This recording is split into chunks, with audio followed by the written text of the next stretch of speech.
Good morning, ladies and gentlemen, and welcome to our latest in our ongoing series of webinars designed to help companies like yours understand and implement successful RAR projects to comply with the new ASC 606 and IFRS 15 standards. Today's webinar is entitled The Big Migration, Critical Data and Migration Success Factors for a Successful RAR Project. It will focus on key areas of success when planning and managing the critical area of data migration and show you how SAP RAR migrates open contracts. My name is John Froelich, and I will be your moderator for today. Joining us today is Dr. Gerold Wellenhofer, a distinguished member of the SAP development team in Waldorf, Germany, and an expert on SAP revenue accounting. Also joining us is Larry McKinney, who is Bramisol's VP of Strategy and a leading expert on SAP RAR. Larry has presented on numerous webinars, consulted with many clients, and is recognized as an expert in making RAR work for you. Welcome, gentlemen. I'd like to review briefly our agenda for today. First, we will start with welcome and introductions, which we have completed. We'll do some general housekeeping. We'll set the stage for why data migration is so important. We will hear from Gerold on SAP's perspective on data migration, including how it works, what you need to consider, and some success factors. Larry will introduce the concept of open contracts and show a simple scenario of how this will work in SAP. We will then talk a little bit about what we are seeing in the marketplace and some success factors that you need to keep in mind as you're doing your RAR project. Finally, we'll wrap up and do a quick Q&A. Some quick housekeeping items. This webinar is being recorded, so you will be able to access this recording as soon as we post it to our website. In addition, you can access all of our previous recordings on SAP RAR. We encourage you to ask questions as we go along. This is designed to be a somewhat interactive presentation, and we encourage you to ask questions. You can go to your control panel where it says questions and click and ask a question, and one of our team will answer you. In addition, we'll be doing Q&A at the end, so people will be able to ask live questions. You can tweet us at #RevRecReady, and our team will answer you as well, or we can start a conversation about the important topics around RevRec.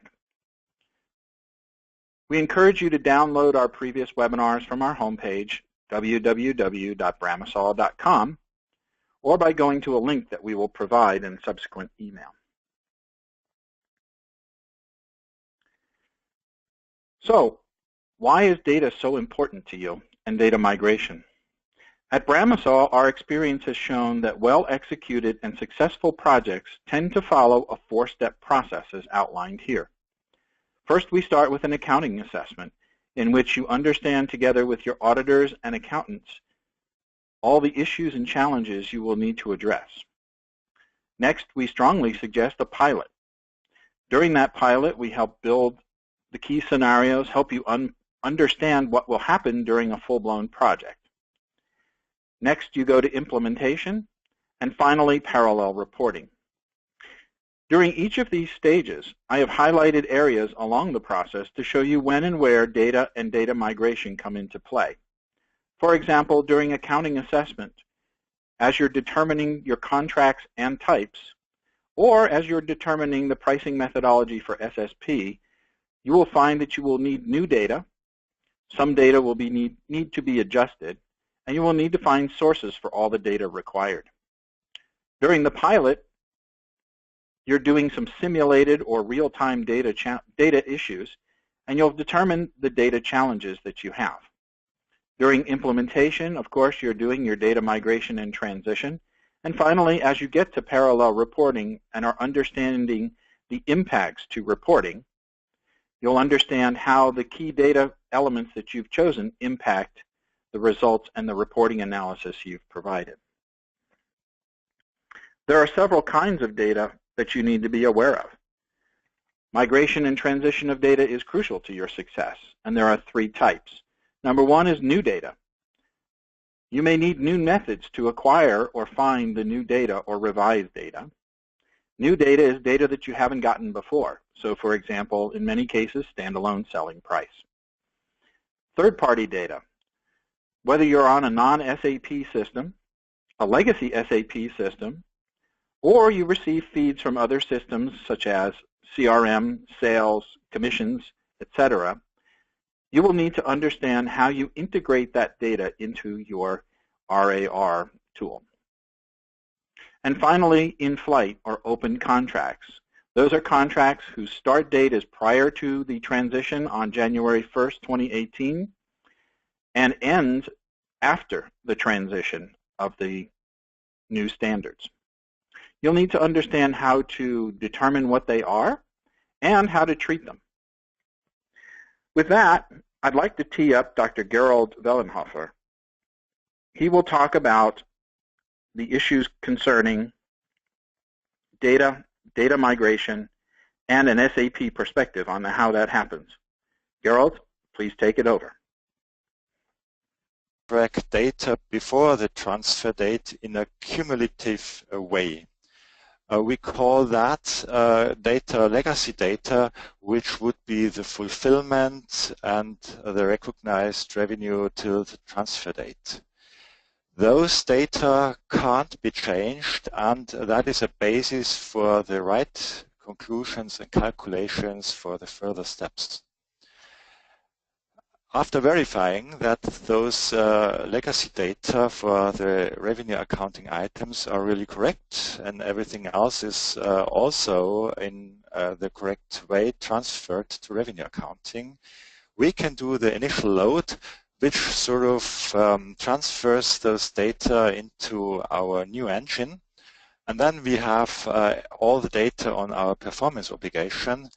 And in a second distinct table, we also track already recognized revenues in the deferral item table. If you start to post now, nothing very exciting would happen. You basically would have transferred the existing contract in your sender system to the revenue accounting management, and you would post deferred revenue or unbilled revenue according to the existing regulation. So nothing really exciting happens. The exciting part with the new IFRS 15 data would happen once you go to the transition phase. And this will be covered in a second webinar or a follow-up webinar. We touch base sometimes to the transition phase, as of course migration and transition are not independent. On the bottom you see that in terms of a timing perspective, so up to the transfer date, we sort of track the cumulative values. Starting with the transfer date, we start to track also the events which come in from the operational system, so events like fulfillment or any invoices, and then we sort of enrich those data into the existing performance obligations. We can go to the next slide.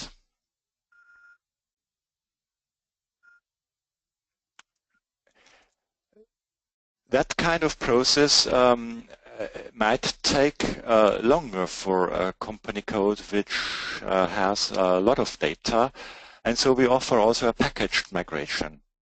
So you can do that package-wise, and on the top you see two packages with having an operational load and initial load each-wise, and then once you have finished with the first package, you can then start with a second package. The rule is here that you can have just one of those packages in a state called migration, and then you need to switch that on into productive mode, and then you can start with your second package. In the middle you see sort of the configuration setting And you see a company code which is productive, and underneath you see sort of two migration packages, and on the very right you see then that the first package ID 1001 is already productive, and the second one is in the phase of migration.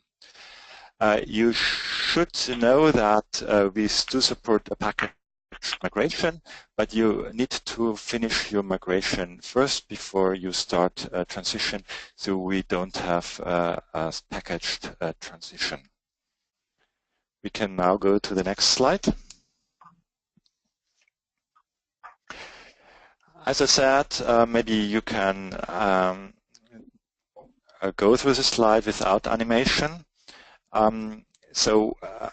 Because that seems maybe not to be complete. Yes, now it's perfect.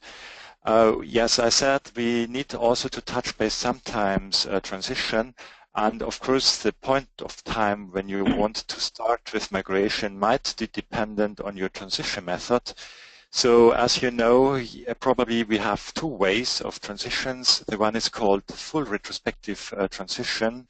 That is the first one, and that requires you to have a comparative time frame, 1 or 2 years for the SEC listed company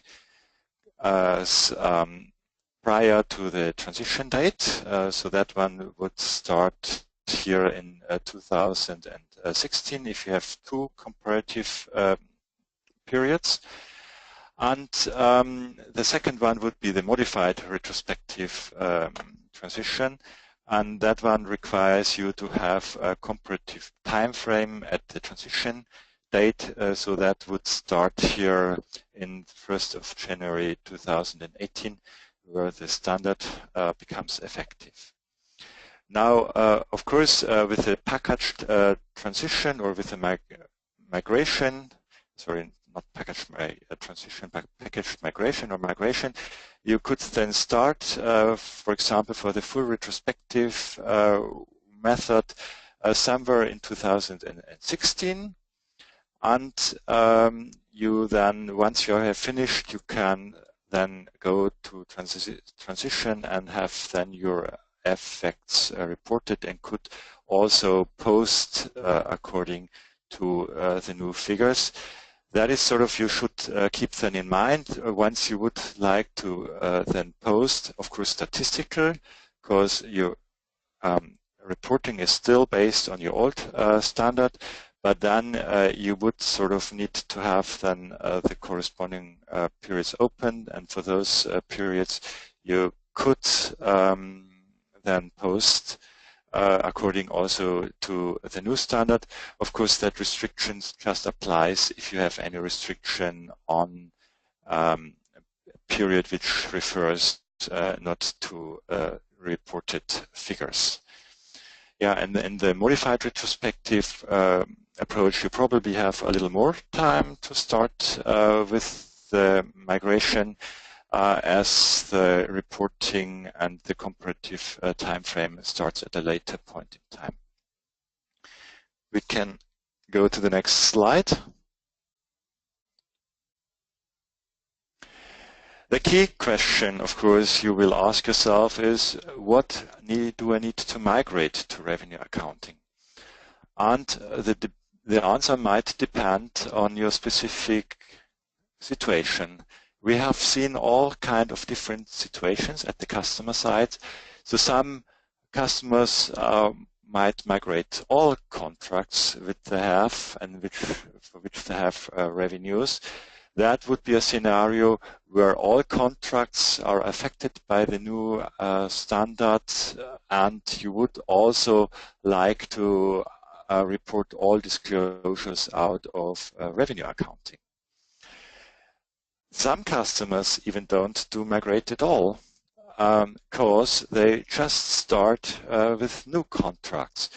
That scenario would apply if your contracts might fade out quickly, and you have a way to sort of report on those non-completed contracts in a way that it is convenient for you. You might just migrate part of the contracts if some contracts sort of are either not material for your reporting, they might not have an allocation effect, or also not a significant impact with respect to timing or fulfillment and the invoicing. So for example, if you order an invoice and fulfill within a month, and then you would not need to transfer those data into revenue accounting. Data volume also might be a category or reason for you to migrate or not to migrate data into revenue accounting. If you have sort of a business scenario where you sort of don't have a material impact, but the data volume is maybe big, then you might consider not to put that through the revenue accounting, but then come to the reporting figures maybe in a different way. Also, transition strategy that is related to the first point. So once you start later with your modified retrospective approach, then you might have contracts which fade already out, and then those data might not to be transferred to revenue accounting. Good, next slide. What are the success factors for migration? Of course, as we touched that already on our first slide, data quality is key. So if you have sort of data which is not consistent in your sender system, as you have sort of done something in your order and maybe have done some follow-up corrections in FI documents, like doing some adjustment postings or anything like that, you might have done some fulfillments outside your system. Then, of course, you need some way to tell the revenue accounting system what is really the correct status for your contract. And so you really should check that the state which you, for example, transfer to your legacy data, which I recall contains the cumulative values for your fulfillments and for recognized revenue up to your transfer date, really is the correct one. So for example, you could check whether the fulfilled quantity of your operational application is really the same as you have now transferred to the legacy data, or the recognized revenue really is the same as you have transferred to that specific table. Also, if you have a time-based fulfillment and you might have sort of a specific duration on that sales order, whether that is also represented correctly in your legacy data. Or if you have a proof of delivery, that this is also represented correctly in those legacy data. We offer here a whole set of check reports between your operational documents and revenue accounting items. And once you have done this check and everything is fine, you can continue then with your initial load. And then you could also check those data again. You can have here some checks we deliver, and you might also have really a look whether your posted revenues or posted revenue which you could post would really be consistent with the figures which you have in your legacy data or in financials. Then second point is orchestrate with month-end close and with validation. So you might wait with your operational load until your month-end close is done, because otherwise data might be still changed from from your clothes. Maybe some adjustment postings might be done which are not reflected then in your legacy data. And as you remember, we keep tracking of any events from your sender system once we have started the migration. So you might consider also a blackout period for your orders or for your billing documents once you have started with your operational load. Because if you find that maybe the whole migration was not set up correctly, you can reverse everything. But you also need then to encounter that situation that in the meantime some maybe valid revenue accounting items have been created due to the events which have been passed to revenue accounting. You can control, of course, that in a different way. So, for example, if you have SD in place, you could sort of determine exactly for which orders you would like to transfer those events already to revenue accounting, but that needs to be orchestrated in the correct way. And one good idea is also what we have seen in the best practice, that you forward those operational documents in a well-prepared list of sales orders. That sort of helps you to facilitate possibly error handling or also track down errors easily, or also to track if the fulfillment is possibly different to others. Also, you could differentiate in such a kind of ordered sales order list if sort of the migration scenarios sort of are different and would sort of need different attention from your side. The second or the third bullet point, plan enough time for testing. I think this is a good point, that this of course needs to be incorporated in your planning, especially if you sort of consider then your timing when you would like to have then figures out of your transition already. And so you could, and this is sort of also a good practice, start with a simple example and learn out of that how much sort of is required for you in terms of timing, and then sort of can continue starting with that simple example. Keep it simple also would mean that you sort of start with a simple scenario. This business rule framework, which you see in the step of the initial load, also would be simple in terms of that you first would use it, for example, for account determination. You could use it also for determination of the standalone selling price, or also for your attributes of your performance obligation, such as, is it a time-based performance obligation, or would it be fulfilled by event, by a delivery event, or by an invoice event, or something like that. But you would not sort of, for example, do an automated combination of contracts. That would be probably then done in the step of migration, sorry, of transition, not in migration. For the customer-specific migration, that might also be sometimes required in case you don't find our delivered ways to migrate data convenient.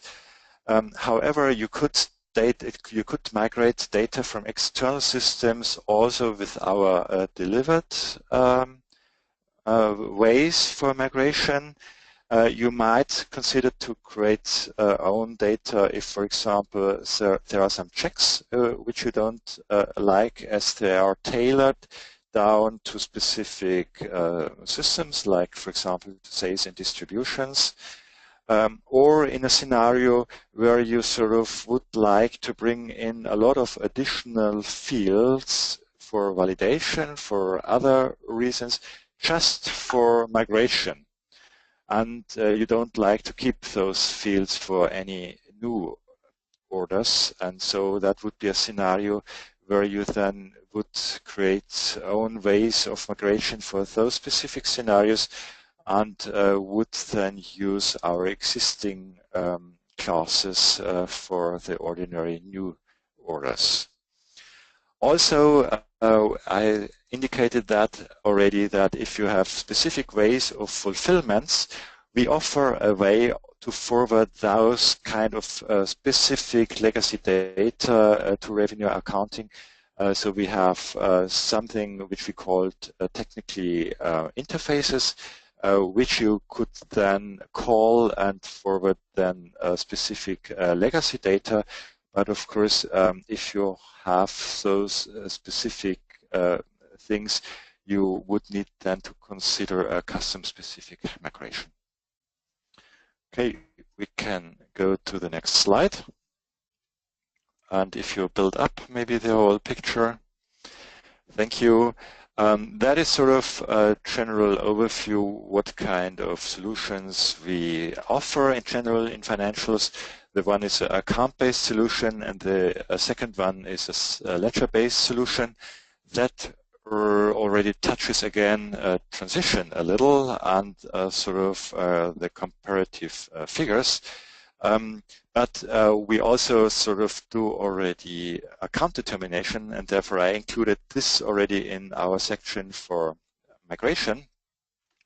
And for the account-based solution, you probably know we have sort of a kind of a Mickey Mouse solution, where you see the Mickey Mouse with the hat in the common accounts, the gray one, and the golden ear, and the dark gray ear with the accounts local GAAP and the accounts IFRS.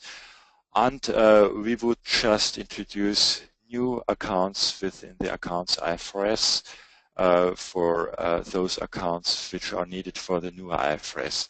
So extended Mickey Mouse, so to say.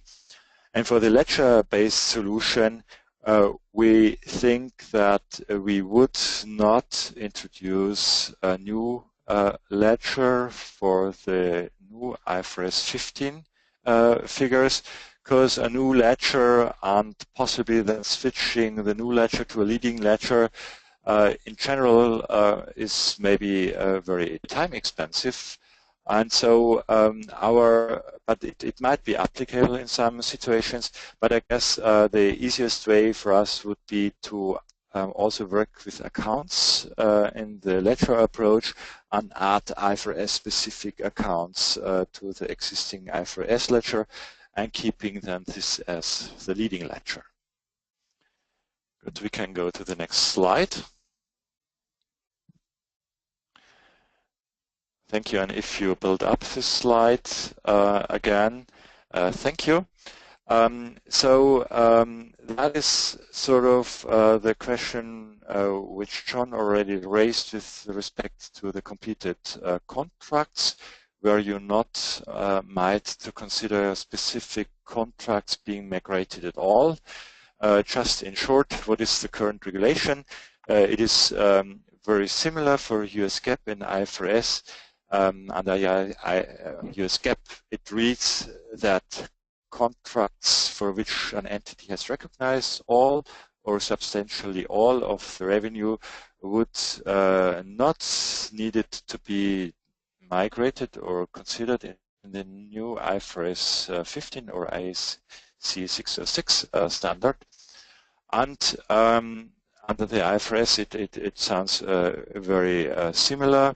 The effect on the transition would be either full retrospective, that we need to apply the standard to all contracts, or we have a practical expedience that there is no restatement required for completed contracts that began or ended in the same annual period, or there is also no restatement required for contracts completed at the beginning of the earliest period presented.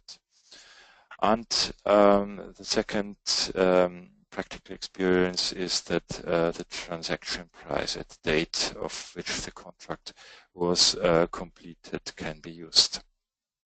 For the modified retrospective approach, the regulation is that we can apply the standard at the date of the initial application to all or to open contracts.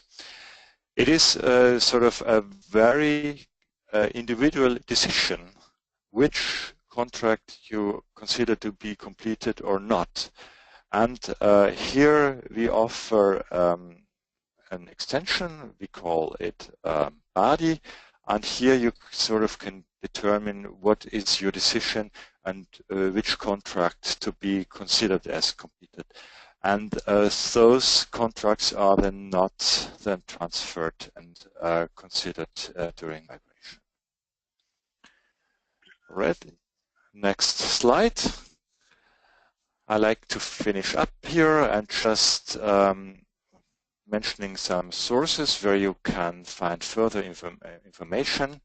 So public available are the migration guide for SAP Revenue Accounting 1.2. And there is plenty of more details for the migration. There is also a transition guide if you would like to understand already the next step. And there is in the Learning Hub information available for the early knowledge transfer. There is a couple of scenarios here, and those material would be available for those customers who participate in our ramp-up program. Having that said, I would like to return now to John. Thank you, Gerald. That was, as always, very insightful and very well presented, so thank you again for that. Now I will turn things over to Larry, and Larry will give you folks an example of a specific way in which, in a demo of a open contract and how it's migrated. Larry? Thank you, John. Can everyone see my screen? I can, yes. Okay, good. So now that we've heard a little bit about how migration works and the migration process, let's actually look at migrating an in-flight contract. This is something that a lot of our customers are working through the process of doing, and a lot of questions have come up around this area. So what I wanted to do today is actually walk through the migration of a very simple contract from the current to the new standard. So it's migrating it from the SD-based revenue recognition into RAR-based revenue recognition. In order to do that, we need to have a little background. So we are going to run through migration of contracts in July 2016. So this month is when we're going to do the migration. Because of that, we need a transfer date, and the transfer date should be the last day of the previous period. The previous period was period 6, so our transfer date for the purpose of this exercise will be June 30th, 2016. The next thing we need at a general level is a migration package, and that's something that we'll look at in the system, but it's basically where this contract will be associated with. Now, the contract information for this demo, I'm going to use a sales order to represent the contract. Now, the sales order has to be created before the transfer date. That should make sense because as of the transfer date, if it's not there, it won't pick it up. This particular sales order has a contract start date of January 1st, 2014, and a contract end date of December 31st, 2019. So it's a 6-year contract, which has 72 months in it. And it'll have monthly payments. The invoice was created for the sales order before the transfer date. And so that way the invoice will get picked up as well and pulled into RAR. And we'll see that during the demo. Lastly, revenue was recognized for the sales order until June of 2016. So that's for periods 1/2014 through 6/2016 using the SD-based revenue recognition. So those are some background information on the actual example that we'll see in the system. So this is the sales order that we'll look at. It's got one material on it. It's got a POB type. It's time-based. There's going to be 72 of them. The net price of this contract, it's worth $1,500. And so what SAP does is it'll calculate the individual monthly revenue to be recognized as $20.83. Now, if we see that the net price of the contract is $1,500, but the sum of all the monthly payments is $1,499.76. So we have a difference of 24 cents. Under the SD method that we're using in this example, that 24 cents is added to the last monthly payment. And this will just help make some of the numbers tie. The reason I wanted to keep this example pretty simple is because it's very challenging to understand how the numbers interact with each other, and I wanted to keep it as lean as possible so that we can get that. So the actual steps for the migration of the SD contract, the first one we're going to do is we're going to run the revenue accounting operational load program, and that's that operational load piece that Gerald talked about earlier. That actually takes the items from, in our case, SD, and it converts them into the revenue accounting items, or the RI items. This can also be done for external systems or what have you, but in our instance, we're going to use an SD sales order. The second step is processing those RI items in the RI monitor. This is something, if you've seen any of our demos before or worked with the tool, you've processed things in the RI monitor. It's where you go to process most of the operational documents that come in there. And then the last step of this is to actually validate the contract in RAR. We'll go look at the RA contract that's created and see the revenue schedule and the breakdown of recognized revenue and unrecognized revenue. Okay, so to better understand the numbers once we get into the system, the best way I could do that is to put together a revenue schedule for what we'll actually see. I've done this in Excel just to make it easy, but the first thing we're doing is SD-based revenue recognition. And June is the last month that we're going to use. So the total amount of revenue recognized on this contract will be $624.90. Now, if we were using RAR to recognize the same contract, our amount will be a little different. And this is because the revenue accounting and reporting engine calculates rounding much better than traditional SD does. And so every third month, we'll see that it adds a penny to that amount. And so that way, at the end of the contract, everything ties out.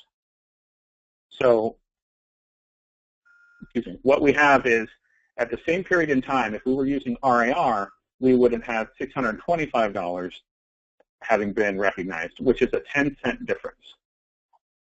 So now when we go to the migration piece, we will pull in what was done using SD. So all of the revenue that was recognized under SD will come into RAR. And then the next month, July, the month in which we actually migrate it, it has to catch up that 10 cents. And so it adds it to that 1 month's revenue that we recognize. And once that happens, all the rest of the months will continue as expected. And so that's why that 1 month is a little different. And I just wanted to call it out now because sometimes when people try and tie the numbers, they get a little confused. Okay? So here's what it'll ultimately look like when everything is said and done. This is the revenue schedule from a revenue contract that was created. And we have our recognized revenue of $645.83. We have posted revenue. This is what came over from SD of $624.90. We have our planned revenue, or our future revenue, of $854.17. And that is our total revenue of $1,500. Now, the reason our recognized revenue is the amount it is because it takes the data that came over from SD, so the $624.90, it adds in the month of July, the $20.93, to give us our recognized revenue amount. And the planned revenue is basically the revenue catch-up, or the difference between the $1,500 and what was done in SD, the $624.90, and it gives us our $875.10. That's the revenue that's outstanding. Once July is recognized, we have remaining $854.17. So that's the math behind this scenario. Another interesting thing to call out is once we migrate, it shows 100% fulfillment. The first period will correct that, so the actual quantity looks a little weird. It's a negative quantity, but that's to correct the cumulative fulfillment percentage. Okay, so that's describing the scenario in a nutshell. Now let's actually go into the system and see that work. So if we go ahead and log into an SAP system here.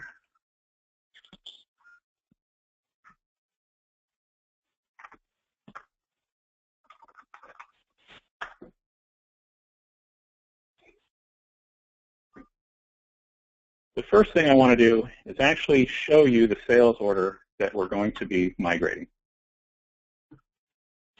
So this is our sales order, and we can see that the contract start date is January 1st, 2014. The contract end date is 12/31/2019. So it's for 6 years, 72 months. It's for this material, and the net value is $1,500. If we look at the document flow for this, we can see that it has had an invoice created, and that invoice was for the $1,500, so it's been fully invoiced. Okay. We can also see that a revenue recognition document was created for the purposes of this demo. It was one document that was created to reference all of the previous months to catch up for $624.90. And we can actually look at that if we want in the traditional SD-based RevRec. So we'll put in our document, we'll execute it here, and we will display the revenue and billing lines. So we can see here each of the months that have been recognized, each of these periods. We scroll down a little, we can see that this is where it stops recognizing, and that's in period 7, which is the current period, July. And then lastly, if we want to go all the way down to the bottom, we can see that there's that odd amount, and that's different because that's SAP's way of catching up that last little amount, the 24 cents that were outstanding. Okay? So now let's actually go through the process. The first thing we're going to do is execute the operational load.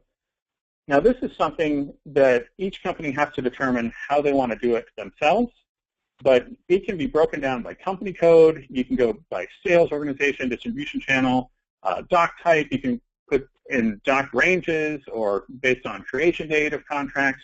There's a lot of ways you can limit the amount of data that you put into a migration package.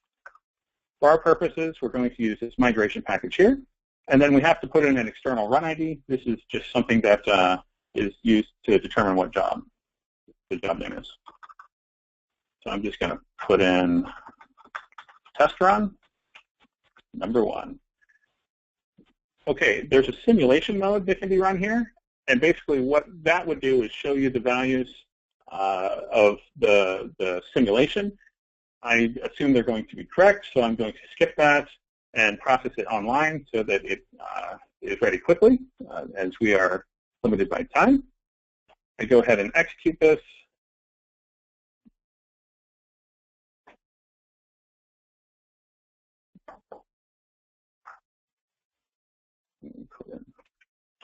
I forgot to put in my sales document, so hopefully that didn't goof everything up. Okay. So that sales document processed correctly, and the information had been passed over. All right, so that is the operational load piece. So that piece actually created the RAI items, and it successfully processed them, and now we need to go look in the RAI monitor to see those RAI items. Here we put in our sales order number again. And we see that 2 RAI items were created. Now the reason it created 2 of them is one is for the sales order, and we can see that here. And then the other one is for the invoice that was attached to it. Now when you're processing these, we've found through experience that it's best to process all the sales orders first before you process the invoices. And the reason you want to do that is because this does actually put a lock on the invoice or on the sales order. And so if you're processing very quickly, you could potentially run into a locking issue. So we're going to go ahead and process our sales order first. and we're going to do the initial load process. So now this goes through the BRF Plus rules, it creates the POB types, the RA contract, and now that process has done and everything completed successfully. Once the sales order has been loaded, now we're going to go through and load the invoice as well. That process completed, everything was successful. So now our RA contract has been created and everything has been updated in the system. Let's go ahead and look at it.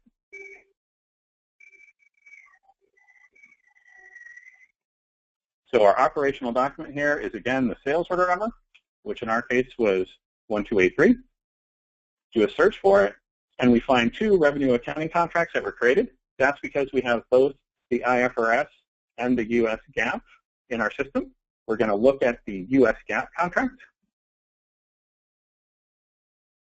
We're going to see that it was created for the $1,500, and let's look at the revenue schedule for this.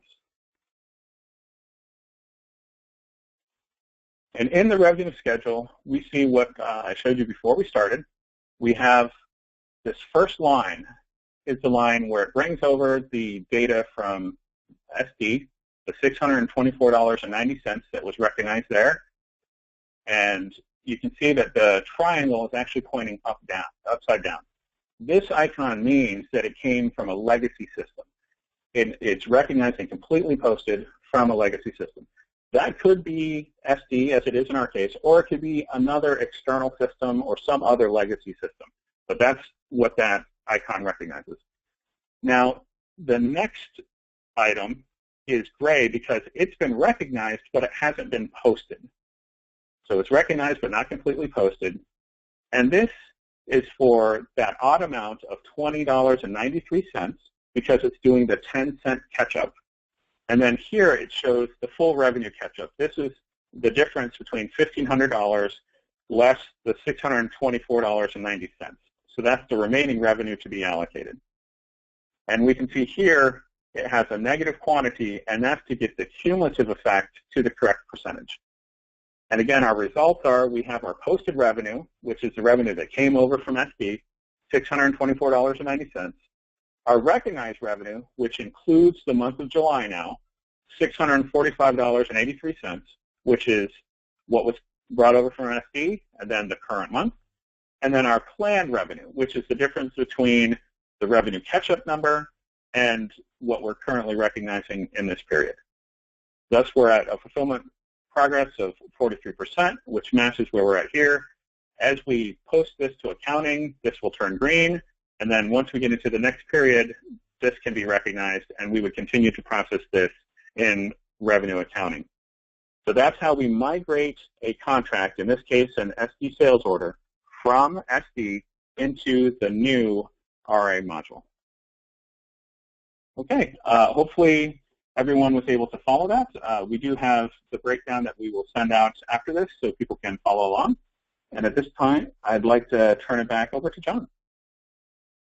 Thank you, Larry.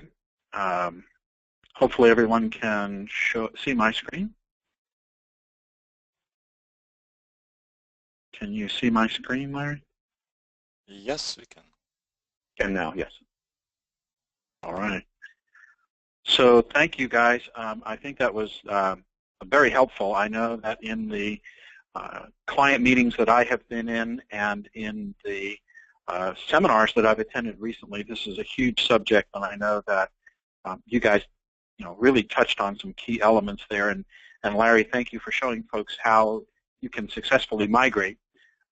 Folks understand that what we did was a very simplistic, straightforward method so you can see how the process works, and that in a more complicated scenario we can work with you to show you how that would take place. What I'd like to do is wrap this all up and talk about data migration and give you some pointers to take away. Data migration is a key issue for a successful RevRec project. Most successful RevRec projects include the following, as Gerald pointed out. Number one is understanding the data you have and need and where it comes from. Specifically looking at what is your data, what data are you going to use, What data do you need? You may not have existing data for specific elements. So for example, in the case of a standalone selling price, you may need to be creating that, or it may come out of another system. So you need to make sure that you have a thorough understanding and mapping. We find that sitting down and doing a map or a diagram is one of the best ways for you to do that. Number two, deciding on a migration strategy and plan. Many companies follow different migration strategies. As Gerald pointed out, you can do a full retrospective or you can do a modified retrospective. And some companies choose to migrate differently. We've run into cases where companies will migrate specific organizations or specific company codes or different ones. You should decide on your strategy, create a plan, and execute against that plan. Testing is critical. Can't say enough about that. I think that anyone who's done an ERP project or any project involving data knows that testing data is absolutely critical. And having the time and allocating both the time and the resources to the testing. So many times we run into people who allocate a lot of time but haven't allocated enough resources to really and truly understand and vet that. And if you looked across the four-step process, testing is required or advised across all four of those steps. This is a great time for you to take the time to clean up your data. A lot of companies have legacy data out there. They have incorrect data. They have vendors that don't exist. They might have customers that don't exist. Pricing conditions or other things that make no sense. This is a great time for you to clean up the data, to get it down to the core essentials so that you can migrate clean data and start from the start. Lastly, one of the key things I think that folks miss is to involve your auditors to ensure you pass muster. I was at a seminar yesterday where an auditor from the Big Four really emphasized the idea of understanding the sources of your data, the process for migrating it, and testing it. Because for the auditors, it will be key for them to understand where the data came from, how are you migrating it, and that there's a consistent passage throughout that process in order for them to check the box and say, yes, we agree that what you've done from a compliance perspective makes sense. So those are some key elements that we suggest based on our experience that you keep in mind. Right now, I'd like to open it up to Q&A. We have a couple of questions that came up early on. One of them, Gerald, in your slides on migration, you talk about a couple of different ways clients migrate data, including timing, by customer, by volumes. Is there any insights that you can add to what you're seeing customers doing in terms of their decision process on that? This is a very individual decision, and that depends really also on the specific situation. What I recommend is to really start early to understand in which situation you are, because sometimes you might then start late and see that maybe you are not free to take then any decision, because you might not then do that in a project way. You cannot maybe manage then this project. So there is no general pattern, I could say, and I sort of have really seen different scenarios where maybe all contracts have been migrated or even no contracts or just part of the contracts. Okay. And would you think that, Gerald, a pilot would be a great way for people to understand and evaluate kind of that best strategy for moving forward that way? Absolutely. I mean, I try to stress this point as well, that starting from a simple example as today, you can gain a lot of insights, and then out of those insights which you have to do for your personal situation at your company, then you sort of can extend and then can really make up your complete plan. Thank you. Larry, we saw that the example you did was very straightforward. What considerations are you seeing and our customers taking with regard to more complex multi-element arrangements? What are they thinking about? Thank you, John. Wow, that's a great topic. That's also pretty individualized as well. It really depends on what they're trying to do, but some of the things that we've seen are, let's say you have a multi-element arrangement that because of the new accounting regulations, it changes the amount of revenue and the timing of when that revenue could be recognized and how the true-up of that happens when you migrate that contract over. Those are some things that folks are really looking at, how the tool can handle that and help them make sure that the accounting ties and how the tool actually does that. Those are some items where folks are spending a lot of time on. It's one thing to migrate the contracts, but it's another thing to make sure that all the accounting ties at the end. And that's a combination of working with your auditors to understand the accounting impact, but then working with your system integrator to understand how to get what should happen to happen in the system. And that piece is, I think, underestimated by a lot of folks because it's daunting and they haven't started yet. So that's something we'll really need to start. Great. Thank you, Larry. Thanks. Gerald, there's a question here. You talked earlier in your presentation about the package methodology. Sort of a two-part question, I guess. One is technical or detailed, which is, can a migration package ID be associated only to one company code, more than one company code?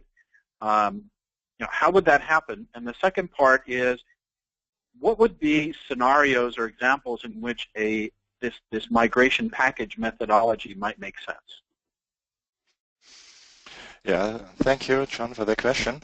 The package ID is defined, and you can find this on the slide where I explained the package migration. So you define this by company code.